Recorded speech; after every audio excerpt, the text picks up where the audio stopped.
کتاب میں نے امام اعظم کی 16 احادیث احادیات الامام الاعظم 16 ان کو میں نے اپنی اسانید، یہ میرا ثبت ہے امام اعظم تک، حنفی ثبت ہے میرا، کسی کو شک نہ رہے کہ میں حنفی ہوں، میں پیدا ہوا تب بھی حنفی تھا، آج بھی حنفی ہوں، اور انشاءاللہ میری موت بھی حنفیت پر ہوگی۔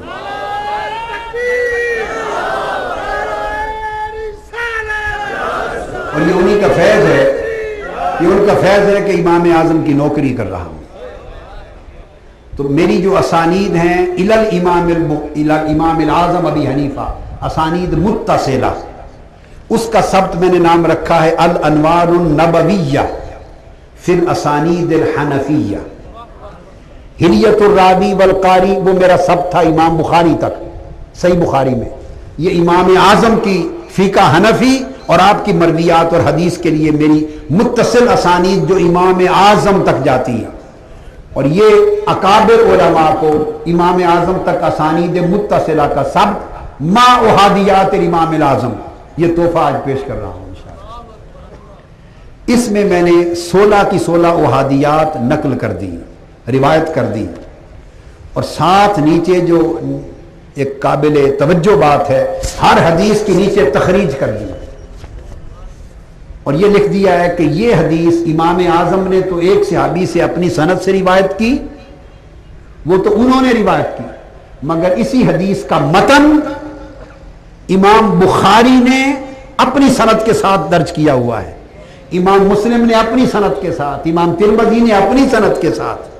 تو مختلف ائمہ نے اپنی اپنی جدا سندوں کے ساتھ اس حدیث کے متن کو جو روایت کیا، ان تمام کتب حدیث کی تخریج دے دی ہے، یہ بات ثابت کرنے کے لیے کہ امام بخاری سے روایت ہونے والی ہر حدیث صحیح الاسناد ہے۔ فرق یہ ہے کہ انہوں نے براہ راست ایک صحابی سے لے لی ہے،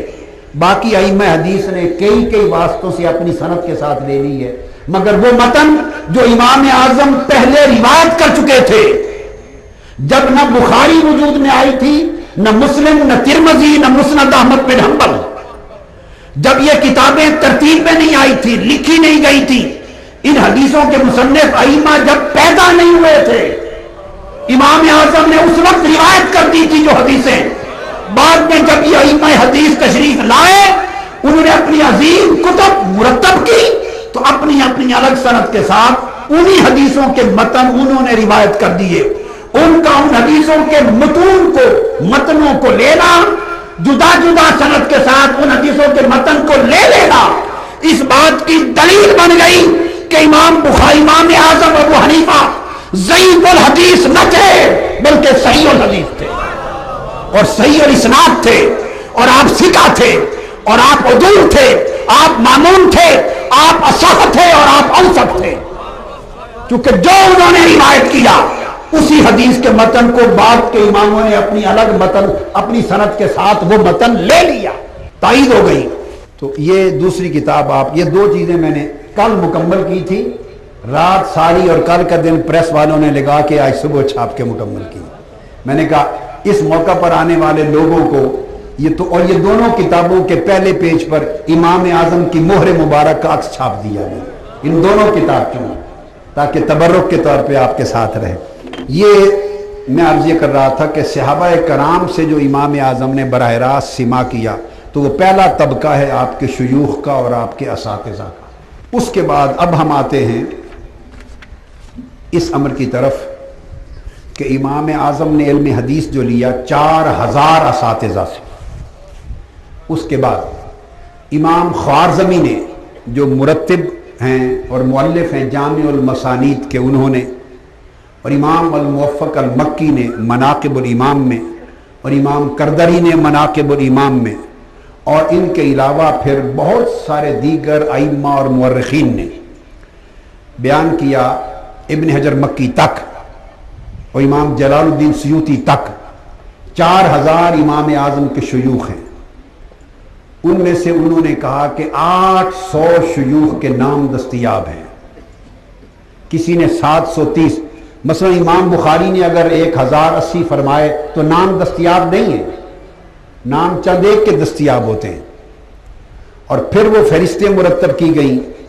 امام اعظم کے ان تلامذہ شیوخ کی کہ جن سے امام اعظم نے استفادہ کیا، تو پھر کسی نے تلاش کر کے 100 شیوخ کی فہرست مرتب کی، کسی نے 95 شیوخ کی اساتذہ کی، کسی نے 125 اساتذہ کی۔ میں نے اس مقام پر 200 تمام جمع کر کے 281 آپ کے مشائخ اور اساتذہ کی فہرست جمع کی،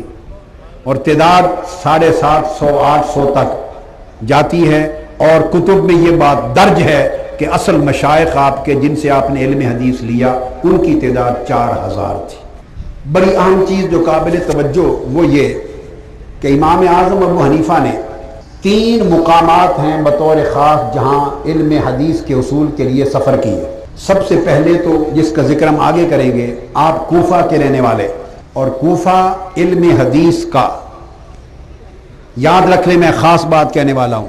مکہ اور مدینہ سے بھی اس زمانے میں حرمین شریفین اور حجاز سے بھی بڑھ کر علم حدیث کا مرکز خود کوفہ تھا۔ اس پر گفتگو آگے کرتا ہوں۔ تو کوفہ آپ پیدا ہوئے اور عمر بھر وہاں رہے، اور وصال سے قبل آپ بغداد منتقل ہوئے اور وصال فرمایا۔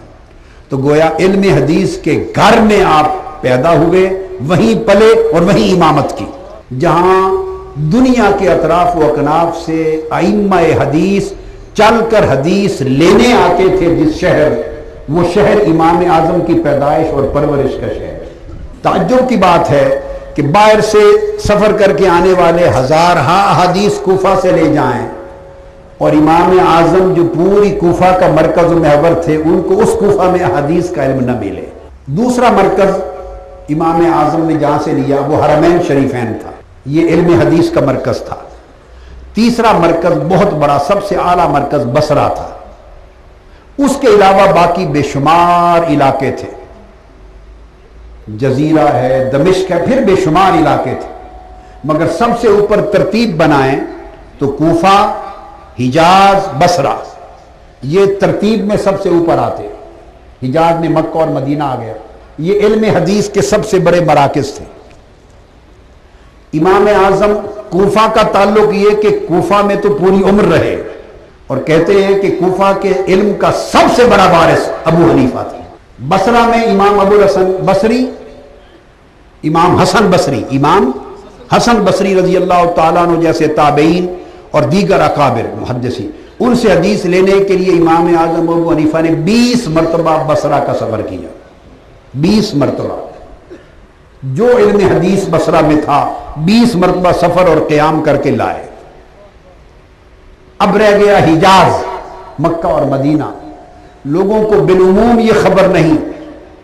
کہ حجاز میں امام اعظم کا کتنا قیام رہا، اہل علم کے سوا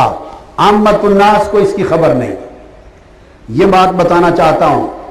کہ امام اعظم ابو حنیفہ رحمۃ اللہ تعالی علیہ نے حجاز میں 2 طرح قیام کیا ہے، 2 طرح۔ ایک آپ نے 55 حج کیے ہیں امام اعظم ابو حنیفہ نے، ایک روایت کے مطابق کم سے کم 5 مرتبہ آپ نے حج کیا ہے، ایک روایت، اور بعض روایات میں 55 حج کیے، یعنی ہر سال آپ سفر حج پہ جاتے، اپنی نوجوانی سے لے کے آخر عمر تک کچھ سال چھوڑے، ہر سال سفر حج پہ جاتے علم حدیث لینے کے لیے۔ تو 55 مرتبہ سفر حج کیا۔ اگر حج کے سفر میں جب حرمین شریفین جائیں اور 2 مہینے کا قیام بھی ایک سفر میں رکھ لیں، علالاقل جب امام جائے گا حرمین شریفین اور وہاں علم حدیث لینا ہے اور حج بھی کرنا ہے، تو 2-1 مہینے کا قیام تو کم سے کم وہاں ہو ہی جاتا ہے۔